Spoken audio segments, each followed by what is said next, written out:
Hello student, कैसे हैं आप लोग। उम्मीद करते हैं बढ़िया होंगे, स्वस्थ होंगे, मस्त होंगे, व्यस्त होंगे, अपने सीटेट की तैयारी में लगे हुए होंगे। तो जैसा कि आप लोग जानते हैं कि आप लोग का एग्ज़ाम की डेट बहुत ही करीब आ चुकी है।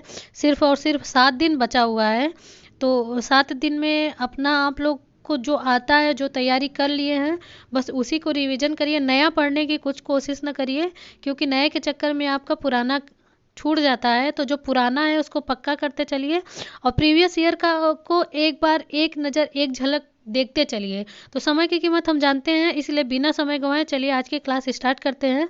आज की क्लास का ये जो आपका पार्ट 7 जो है, प्रीवियस ईयर का 7 पार्ट है, इससे पहले का करा दिया गया है। तो जो बच्चे नहीं किए हैं वो जाकर एक बार यहाँ इसी वीडियो के डिस्क्रिप्शन में जाकर लिंक दिया हुआ है, उसको क्लिक करके उसको वीडियो ज़रूर से ज़रूर देख लेंगे। तो आप लोग का कम से कम 9 से 10 नंबर पक्का हो जाएगा इस प्रीवियस ईयर से। तो इससे पहले आप लोग का 105 तक क्वेश्चन करा दिया गया है।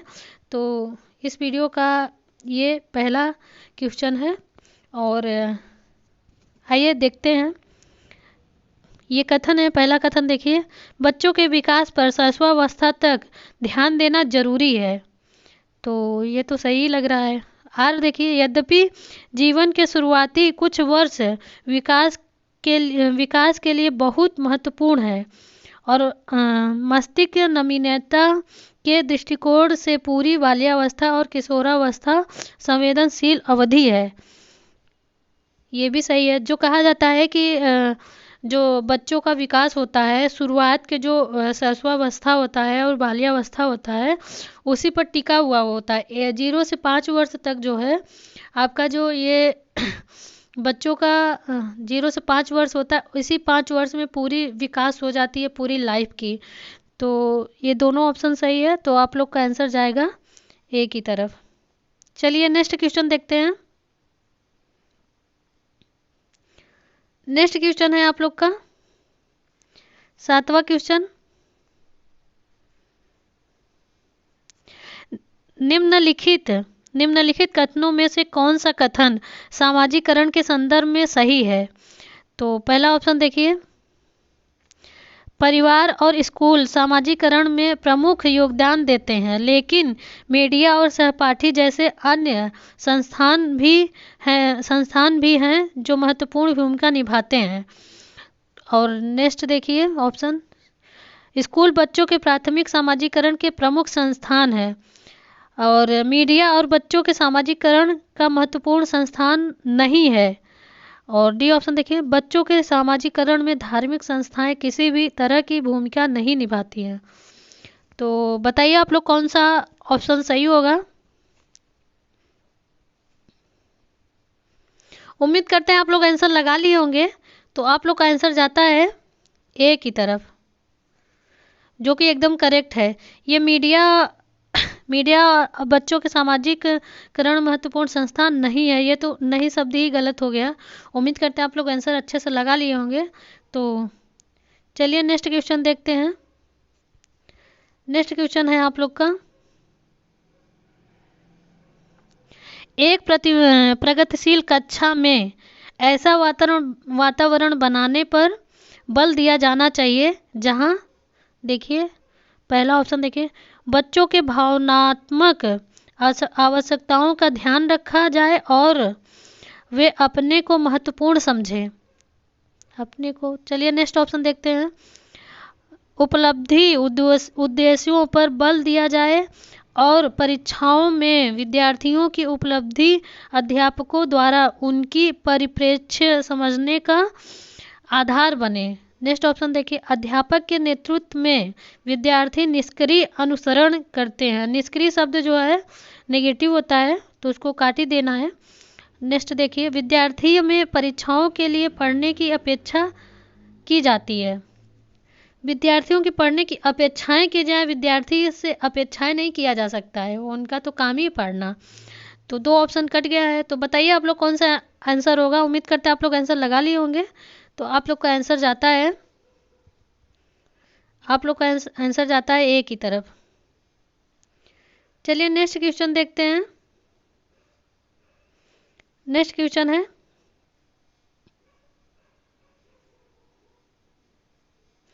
एक बच्चे को 3 पर्वतों का एक थ्री डी त्रिआयामी मॉडल दिखाया जाता है। एक अन्य व्यक्ति इस मॉडल को एक भिन्न जगह से देख रहा है।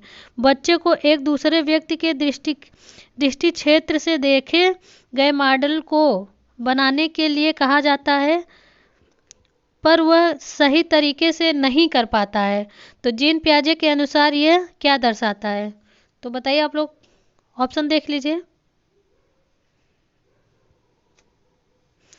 आत्मकेंद्रिता, दूसरा है जीववाद, नेक्स्ट है वस्तु अस्थायित्व, और नेक्स्ट है परिकल्पनात्मक चिंतन। तो बताइए आप लोग कौन सा ऑप्शन सही होगा। उम्मीद करते हैं आप लोग आंसर लगा लिए होंगे। तो आप लोग का आंसर जाता है ए की तरफ। चलिए नेक्स्ट क्वेश्चन देखें। नेक्स्ट क्वेश्चन है, जीन पियाजे ने प्रतिपादित किया कि बच्चों के सोचने की प्रक्रिया वयस्कों से खाली स्थान से भिन्न नहीं है, से गुणात्मक रूप से भिन्न है, से मात्रात्मक रूप से भिन्न है, से काफ़ी मिलती जुलती है। तो बताइए आप लोग कौन सा ऑप्शन सही होगा।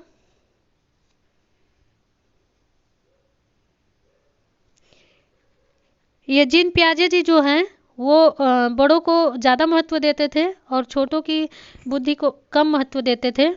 तो उम्मीद करते हैं आप लोग आंसर लगा लिए होंगे। तो आप लोग का आंसर जाता है बी की तरफ, गुणात्मक रूप से भिन्न है। चलिए नेक्स्ट क्वेश्चन देखते हैं। 111, बालिका स्वयं से क्या कर सकती है और क्या कुछ सहायता द्वारा पूरा कर सकती है? लेव वाइगोस्की ने इसके बीच के अंतर में किस रूप में संबंधित किया है?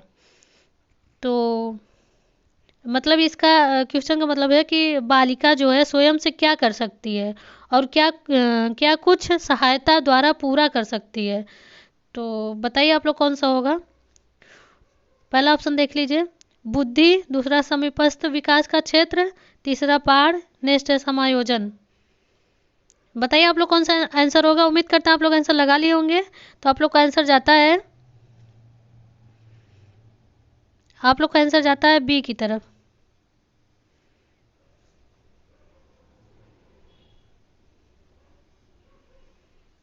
चलिए नेक्स्ट क्वेश्चन देखते हैं।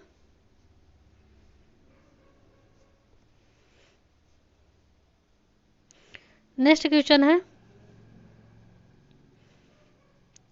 पारस्परिक अध्यापन की शिक्षा शास्त्रीय प्रणाली किस पर आधारित है? पहला ऑप्शन देखिए, व्यवहारवादी सिद्धांत पे, दूसरा सामाजिक सांस्कृतिक उपागम पे, नेक्स्ट है अधिगम के सूचना संप्रेषण सिद्धांत पर, नेक्स्ट है हावर्ड गार्डनर के बहुआयामी बुद्धि पर। तो बताइए आप लोग कौन सा ऑप्शन सही होगा। उम्मीद करते हैं आप लोग आंसर लगा लिए होंगे। तो आप लोग का आंसर जाता है बी की तरफ।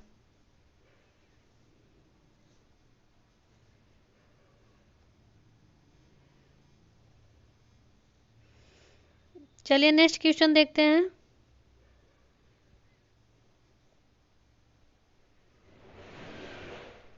नेक्स्ट क्वेश्चन है, हाइंज दुविधा पर रूही अपनी प्रतिक्रिया देते हुए कहती है कि दवाई की चोरी किसी भी परिस्थिति में गलत है क्योंकि चोरी करना गलत है। लॉरेंस कोहलबर्ग के नैतिक विकास के सिद्धांत के अनुसार रूही किस स्तर पे है? जैसा कि आप लोग हिंज की कहानी पढ़े होंगे कि उसकी बीबी बीमार रहती है और वो जो मेडिसिन है नहीं मिलती रहती है, एक ही जगह मिलती है जो डॉक्टर सिर्फ लैब में बनाया बस रहता है, लॉन्च नहीं किया रहता। तो लेकिन जो हिंज था उसको अपने बीबी का इलाज करना था, तो जिसकी वजह से वो बहुत चिंतित था। उसके बाद उसने वो चोरी कर लिया। तो उस पर ये बच्चा ने अपना तर्क दिया है कि चोरी करना बुरी बात है। तो किस अवस्था में है? चलिए ऑप्शन देखिए कौन सा ऑप्शन है। पहला ऑप्शन देखिए, पूर्व पारंपरिक दृढ़ आज्ञा पालन, अभिनवीकरण। नेक्स्ट देखिए पूर्व पारंपरिक स्व पुरस्कार अभिनवीकरण। और नेक्स्ट है पारंपरिक कानूनी व्यवस्था अभिनवीकरण। और डी है उत्तर पारंपरिक सामाजिक अनुबंधन अभिनवीकरण। तो बताइए आप लोग कौन सा ऑप्शन सही है। उम्मीद करते हैं आप लोग आंसर लगा लिए होंगे। तो आप लोग का आंसर जाता है सी की तरफ। चलिए नेक्स्ट क्वेश्चन देखते हैं। नेक्स्ट क्वेश्चन है हावर्ड गार्डनर के बहुबुद्धि सिद्धांत के अनुसार बुद्धि से क्या तात्पर्य है। पहला देखिए जटिल आंतरिक भावनाओं को पहचानने और अपने व्यवहार को निर्देशित करने के लिए उसका प्रयोग करने की योग्यता। दूसरा देखिए दूसरों के मनोभाव स्वभाव प्रोत्साहन और नियत को पहचानने तथा उचित तरीके से प्रतिक्रिया करने की योग्यता। नेक्स्ट देखिए सार्थक एवं लक्ष्य निर्देशित उद्देश्यों के लिए शरीर की कुशलता के साथ उपयोग करना। और नेक्स्ट है ये सभी।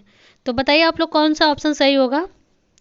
एक बात ये है कि आप लोग जो है ये सभी पर मत जाया करिए, क्वेश्चन हल ऑप्शन चारों पढ़ा करिए अच्छे से, और उसके बाद पढ़ने के बाद उसको सोचा करिए ये सभी है तो ये मत सोच कर कि ये सभी होगा तो सभी लगा दीजिए। उम्मीद करते हैं आप लोग आंसर लगा लिए होंगे। तो आप लोग का आंसर जाता है बी की तरफ। ये सभी वालों का हो गया गलत। चलिए नेक्स्ट क्वेश्चन देखते हैं। नेक्स्ट क्वेश्चन है राष्ट्रीय शिक्षा नीति 2020 बच्चों के मूल्यांकन के लिए डैश डैश डैश और फिर डैश डैश डैश के समावेश को प्रस्तावित करती है। खाली स्थान पे क्या है बताइए। ऑप्शन देखिए, पहला ऑप्शन देखिए समूह कार्य स्व आकलन, दूसरा है परियोजना मानकीकृत परीक्षण, मानकीकृत आए तुरंत हटा दीजिए। नेक्स्ट देखिए मानकीकृत परीक्षण पोर्टफोलियो बनाना। नेक्स्ट है मानक निर्देशिक मानदंड निर्देशिक परीक्षा। तो बताइए आप लोग कौन सा ऑप्शन सही होगा। उम्मीद करते हैं आप लोग आंसर लगा लिए होंगे। तो आप लोग का आंसर जाता है ए की तरफ। मानकीकृत जो निगेटिव होता है, मानक भी निगेटिव होता है और निर्देश भी निगेटिव होता है। चलिए नेक्स्ट क्वेश्चन देखते हैं।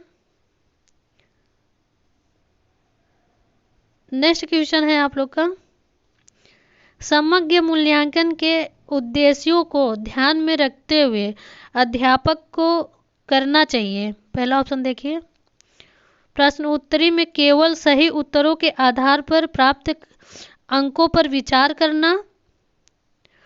दूसरा देखिए केवल बच्चों द्वारा दी गई त्रुटियों पर विचार करना। सी देखिए विद्यार्थियों के लिए सीखने से प्राप्त उत्पाद और प्रक्रिया पर विचार करना। ये सभी विद्यार्थियों के लिए मानकीकृत परीक्षणों का प्रयोग करना। तो बताइए आप लोग कौन सा आंसर होगा।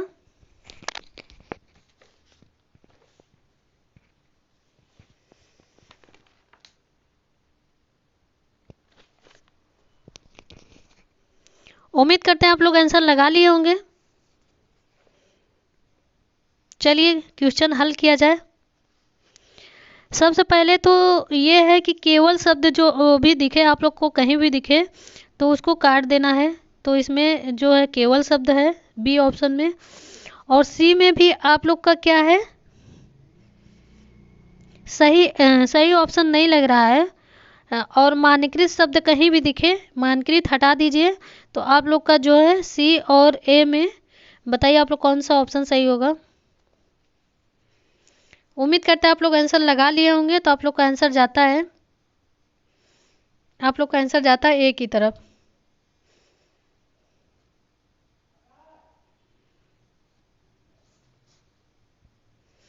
सॉरी ये क्वेश्चन सही नहीं लग रहा है। आंसर आप लोग का ए नहीं और पहला फिर से ऑप्शन पढ़ते हैं।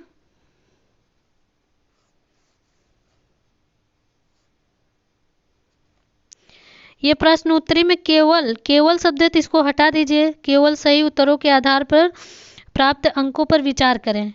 दूसरा ऑप्शन है केवल बच्चों द्वारा दी गई त्रुटियों पर विचार करना, ये भी गलत है। विद्यार्थियों के लिए सीखने से प्राप्त उत्पाद और प्रक्रिया पर विचार करना, यही सही हो सकता है। ये सभी विद्यार्थियों को मानकृत हटा दीजिए, तो आप लोग का आंसर जाता है सी की तरफ। सी ऑप्शन सही है। चलिए नेक्स्ट क्वेश्चन देखते हैं।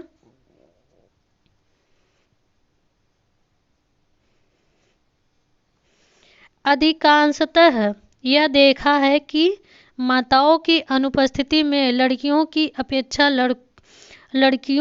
लड़कों की अपेक्षा लड़कियों से घरेलू कार्य को करने व छोटे भाई बहनों की देखभाल की अपेक्षा की जाती है। तो यह उदाहरण किसका है? पहला ऑप्शन देखिए, जेंडर रूढ़िवादिता का। दूसरा है जेंडर निष्पक्षता का। नेक्स्ट है जेंडर समानता का। और नेक्स्ट है जेंडर प्रासंगिकता का। तो बताइए आप लोग कौन सा ऑप्शन सही होगा। ये जेंडर वाले चैप्टर से है। उम्मीद करते हैं आप लोग आंसर लगा लिए होंगे। तो आप लोग का आंसर जाता है ए की तरफ।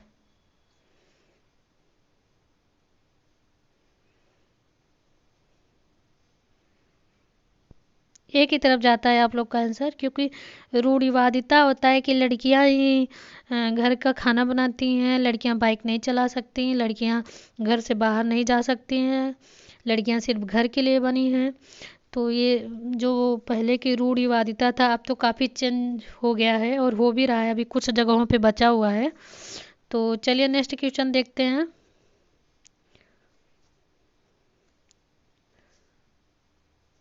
नेक्स्ट क्वेश्चन है, इनमें से कौन सी प्रतिभाशील शिक्षा की विशेषता नहीं है? नहीं शब्द आए तो तुरंत वहीं रुक जाओ, ठहर जाओ, क्वेश्चन को फिर से पढ़ो और समझ लो कि इनमें से कौन सी प्रगतिशील शिक्षा की विशेषता नहीं है। पहला ऑप्शन देखिए, सतत एवं व्यापक मूल्यांकन पर बल। दूसरा है रट कर याद करना गलत होता है। नेक्स्ट देखो, सहयोगी शिक्षण पर बल। और नेक्स्ट है जीवन पर्यंत शिक्षा को प्रोत्साहन देना। तो बताइए आप लोग। देखिए, अगर इसमें क्या है कि आपका ये भी पॉजिटिव लग रहा है, ए पॉजिटिव लग रहा है, आपका ऑप्शन नहीं दिया है, तो आप लोग का आंसर भी बी की तरफ जाएगा। बाकी ये भी सही है, ये भी सही है, ये भी सही है। बी गलत है, इसलिए बी सही है आंसर। चलिए नेक्स्ट क्वेश्चन देखते हैं। भाषा और संज्ञान के बारे में कौन सा कथन वाइगोस्की के परिप्रेक्ष्य से सही है? पहला ऑप्शन देखिए, उच्च मानसिक क्रियाओं के विकास को भाषा की सुसाधित करती है। दूसरा है, भाषा से संज्ञानात्मक प्रक्रियाओं के विकास में बाधा आती है। नेक्स्ट देखिए, भाषा की संज्ञानात्मक विकास में कोई भूमिका नहीं होती है।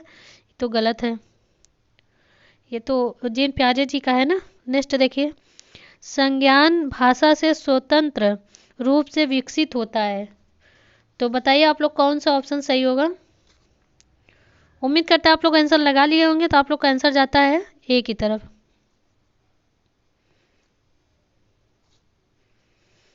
चलिए नेक्स्ट क्वेश्चन देखते हैं।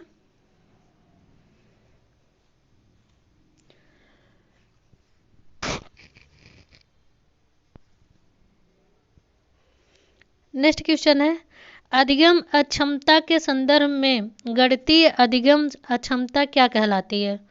जो ऑप्शन देखिए, गति समन्वय वैकल्प। नेक्स्ट है पठन वैकल्प। नेक्स्ट है गुणज वैकल्प, लेखन वैकल्प। बताइए आप लोग कौन सा आंसर होगा। सीटेट को बहुत ही पसंद आया था ये क्वेश्चन, और ये हर वर्ष ये क्वेश्चन जरूर पूछता है, बस थोड़ा सा चेंज हो जाता है। कभी लेखन का पूछ लेता है, कभी पठन का, कभी थोड़ा थोड़ा चेंज करके ये चैप्टर अच्छे से पढ़ लीजिएगा। वैसे टाइम नहीं बचा है, आप लोग बस रिवीजन करते चलिए। तो उम्मीद करते हैं आप लोग आंसर लगा लिए होंगे। तो आप लोग का आंसर जाता है सी की तरफ। गणित है तो गणित में कमियां हैं, यानी गुणा भाग, तो इसलिए याद करने का अच्छा तरीका है गुणज विकल्प, यानी गुणा भाग जोड़ घटाना। तो गु से याद कर सकते हैं गुणा, गु से गुणज। चलिए नेक्स्ट क्वेश्चन देखते हैं।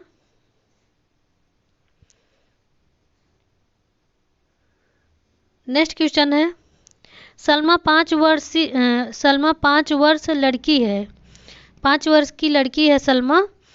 वह जब 3 साल की थी तो उसके बिना बाह्य निर्देश के संगीत वाद्य यंत्र गिटार बजाना सीख लिया था।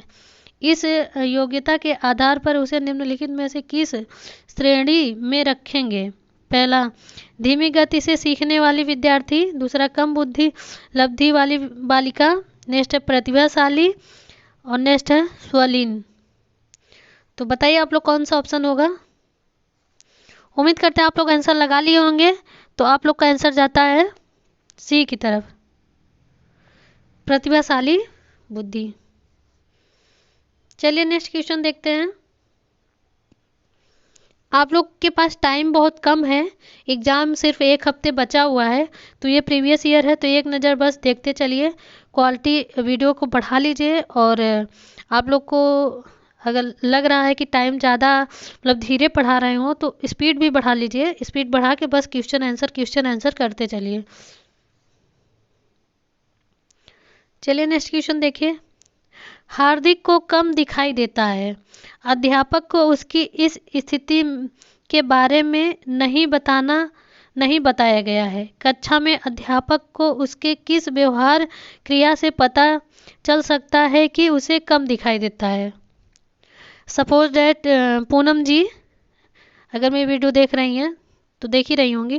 तो पूनम जी, आप स्कूल के टीचर हैं और आपके किसी भी बच्चे को कम दिखाई दे रहा है, लेकिन आपको बताया नहीं गया है कि इस बच्चे को कम दिखाई देता है। तो उसके किस क्रियाकलाप से आप उसको पहचानेंगे? ऑप्शन देखिए और बताइए।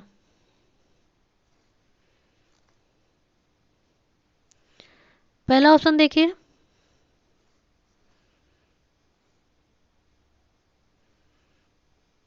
पढ़ने के दौरान आंखें मिचकाना। दूसरा, श्यामपट्ट पर लिखे हुए को दूर से स्पष्ट रूप से पढ़ना। तो दूर से तो स्पष्ट रूप से जब दिखाई नहीं देता तो पढ़ेगा कैसे? सी ऑप्शन देखो, बारीकी मुद्रित वाले कार्यप्रत को तुरंत पूरा करना। और देखिए, भौतिक नक्शों को पढ़ना जिनमें सूक्ष्म जानकारी दी गई है। अगर नहीं दिखाई देता तो फिर ये भी नहीं होगा। तो आप लोग का ऑप्शन सही होगा ए। चलिए नेक्स्ट क्वेश्चन देखिए।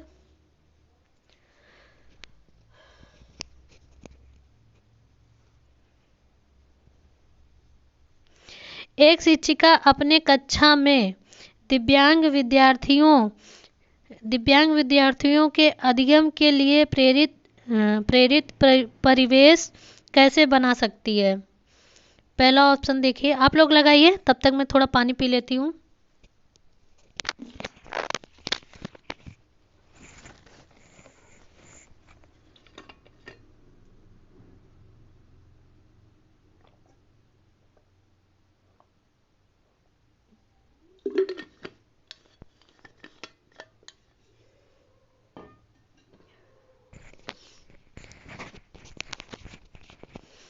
हाँ, तो आप लोग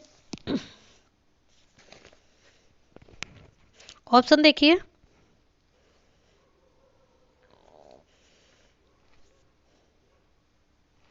पहला ऑप्शन है, यह दृढ़ अपेक्षा रखकर कि वे सख्त पाठचर्या को अनुसरण करें। दूसरा देखिए, बच्चे से परामर्श करें बिना उनके लिए सारे निर्णय खुद लेकर। सी देखिए, यह सुनिश्चित करके कि उनका आकलन मानकृत आकलन के तरीकों द्वारा होता है। मानकृत तो कहीं भी आए तुरंत हटा दीजिए, क्योंकि मानकृत जो है निगेटिव शब्द होता है। नेक्स्ट देखिए, पाठचर्या में उपयुक्त व यथोचित समायोजन करके। तो बताइए आप लोग कौन सा ऑप्शन सही होगा। उम्मीद करते हैं आप लोग आंसर लगा लिए होंगे। तो आप लोग का आंसर जाता है डी की तरफ।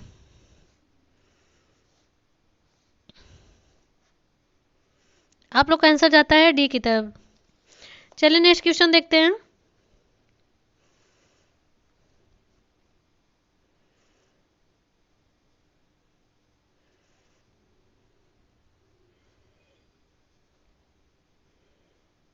क्वेश्चन देखिए, ये कथन है, समावेशी शिक्षा प्रतिभाशाली बच्चों को शामिल नहीं करती है। या दूसरा कथन देखिए, समावेशी शिक्षा सिर्फ अपूर्णता के दृष्टिकोण पर कार्य करती है।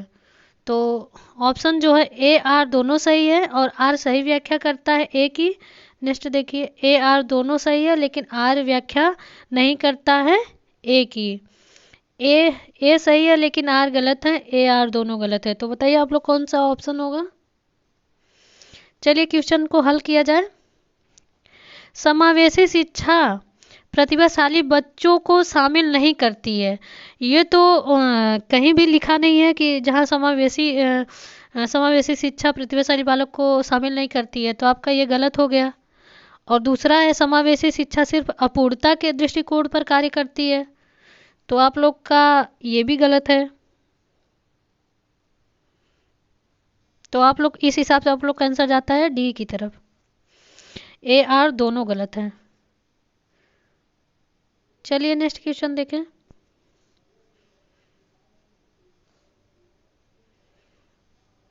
निम्नलिखित में से कौन सा एक परम संज्ञात्मक कौशल को निरूपित करता है। पहला ऑप्शन देखिए,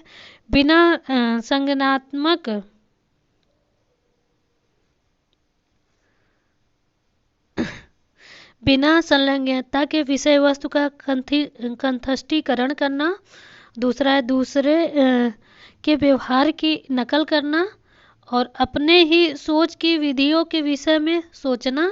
नेक्स्ट है, किसी विशिष्ट व्यंजन को पकाने की विधि का वर्णन करना।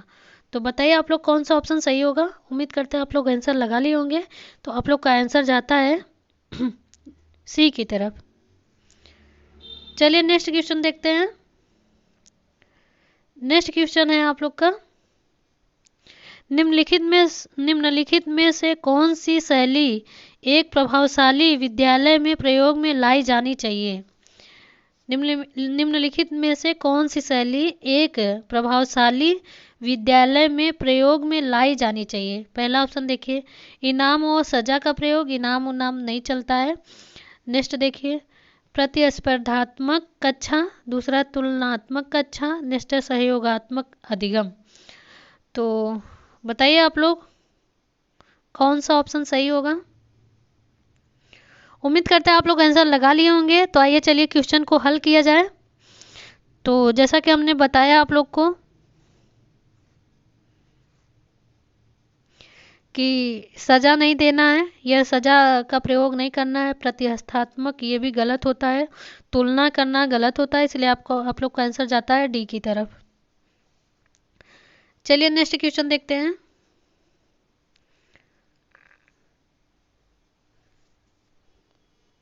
नेक्स्ट क्वेश्चन है, आंतरिक स्वतः स्फूर्त प्रेरणा का उदाहरण कौन सा है।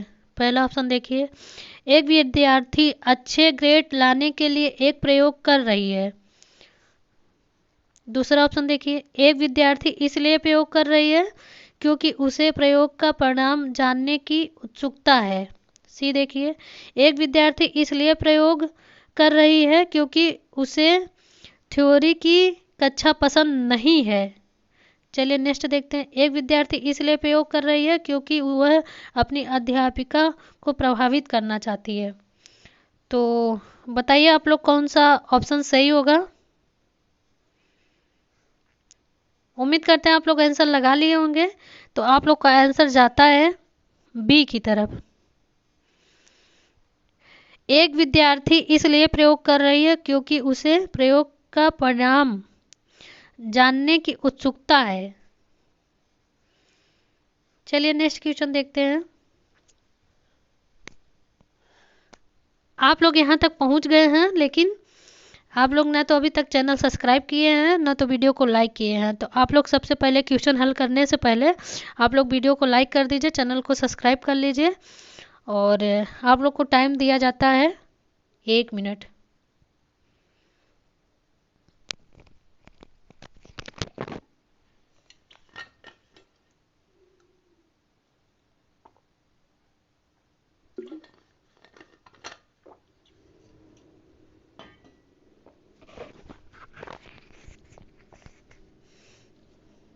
उम्मीद करते हैं आप लोग चैनल को सब्सक्राइब कर लिए होंगे और वीडियो को लाइक कर दिए होंगे।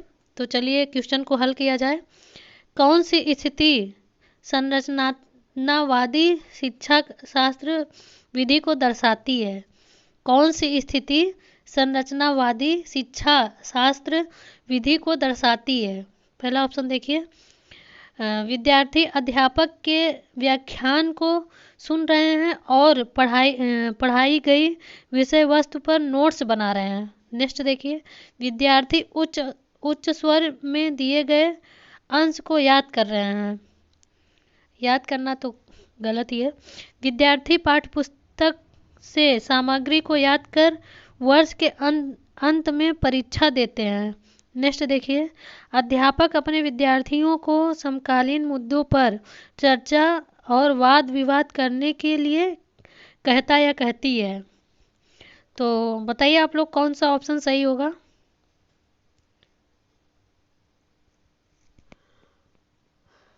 उम्मीद करते हैं आप लोग आंसर लगा लिए होंगे। तो आप लोग का आंसर जाता है,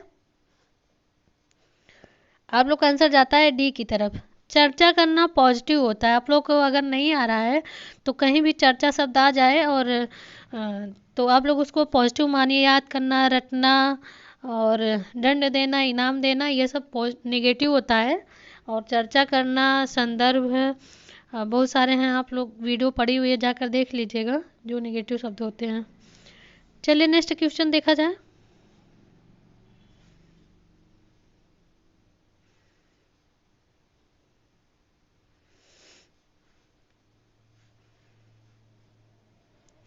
नेक्स्ट क्वेश्चन है,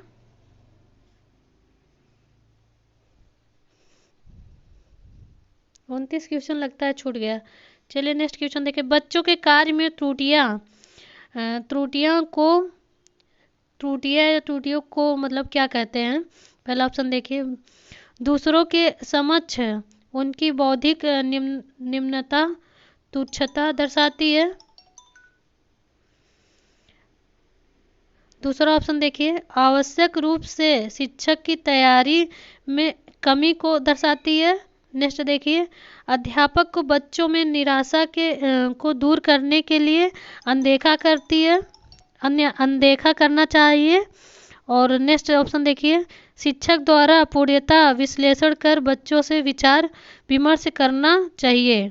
तो बताइए आप लोग कौन सा ऑप्शन सही होगा, लगाइए। उम्मीद करते हैं आप लोग आंसर लगा लिए होंगे। तो आप लोग का आंसर जाता है, आप लोग का आंसर जाता है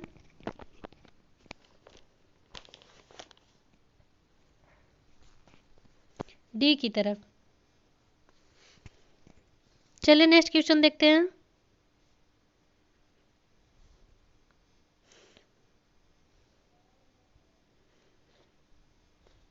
निम्नलिखित में से कौन सी प्रक्रिया माध्यमिक विद्यालय के विद्यार्थियों में समालोचनात्मक चिंतन का संवर्धन कर सकती है? पहला ऑप्शन देखिए, विद्यार्थियों को स्वयं से पाठ्य पुस्तक पढ़ने के लिए कहना और सहपाठियों से चर्चा करने से बचना। दूसरा ऑप्शन देखिए, विद्यार्थियों को किसी भी विषय पर चर्चा करने के लिए कहना और सवाल पूछना।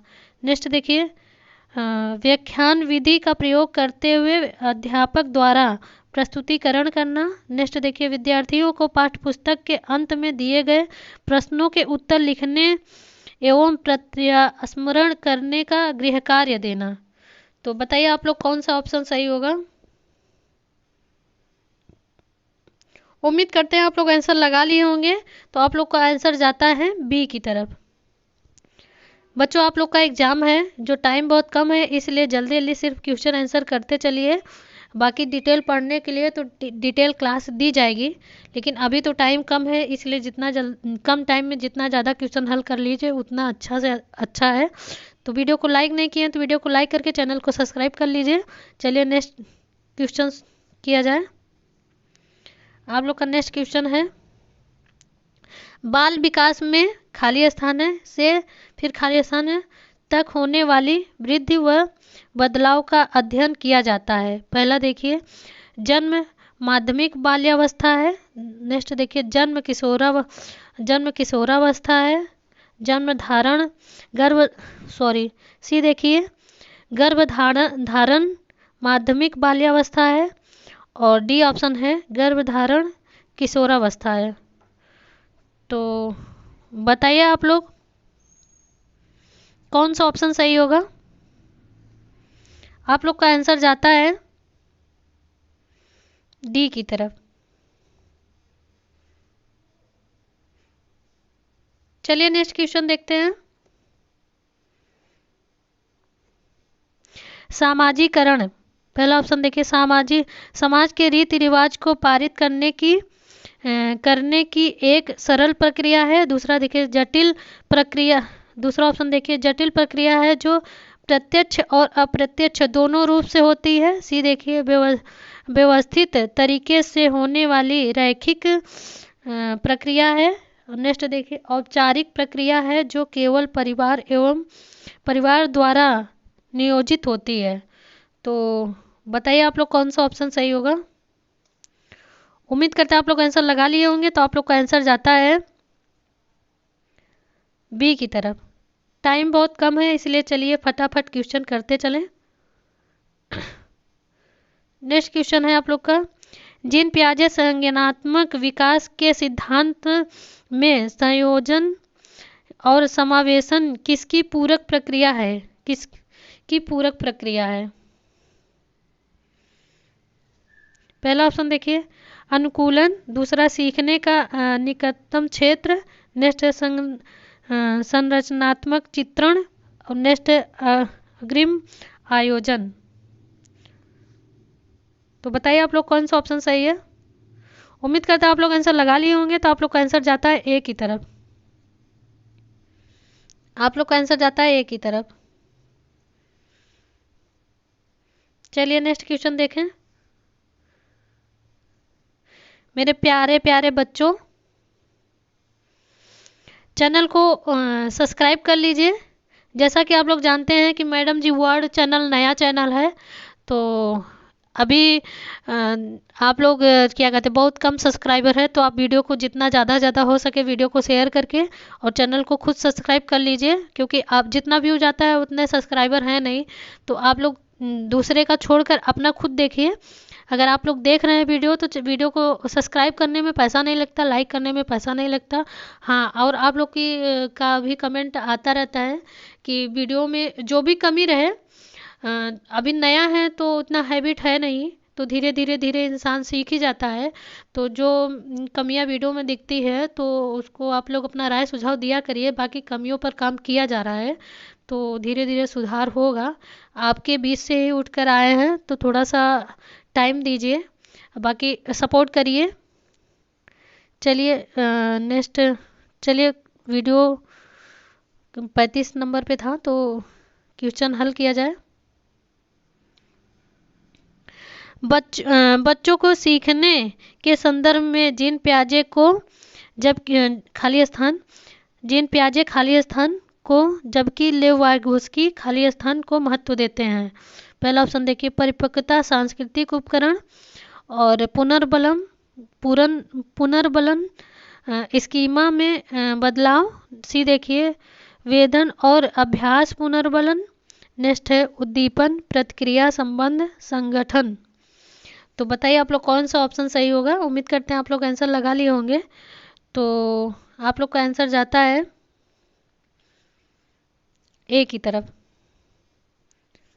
चलिए नेक्स्ट क्वेश्चन देखते हैं। नेक्स्ट क्वेश्चन है, कैरोल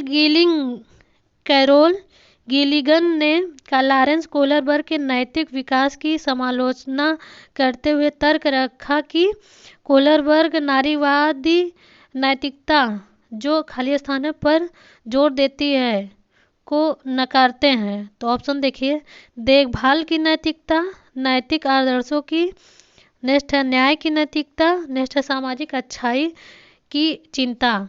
तो बताइए आप लोग कौन सा ऑप्शन सही होगा। उम्मीद करते हैं आप लोग आंसर लगा लिए होंगे। तो आप लोग का आंसर जाता है, ए की तरफ, देखभाल की नैतिकता। चलिए नेक्स्ट क्वेश्चन देखते हैं। नेक्स्ट क्वेश्चन है, हार्वर्ड गार्डनर ने, पहला ऑप्शन देखिए, बहुबुद्धि का सिद्धांत प्रतिपादित किया। दूसरा है, प्रतिपादित किया कि संज्ञानात्मक क्षमता बुद्धिमत्ता के निर्धारण की एकमात्र विशिष्टता। दूसरा सी देखिए, बुद्धिमत्ता को मापने के लिए बुद्धिलब्धि की संरचना प्रतिपादित। नेक्स्ट है, गुणनखंड के आधार पर 16 अलग प्रकार की बुद्धिमत्ता का विस्तार पूर्वक उल्लेख किया गया है। तो बताइए आप लोग कौन सा ऑप्शन सही होगा। उम्मीद करते हैं आप लोग आंसर लगा लिए होंगे। तो आप लोग का आंसर जाता है ए की तरफ, हार्वर्ड गार्डनर ने बहुबुद्धि का सिद्धांत दिया था।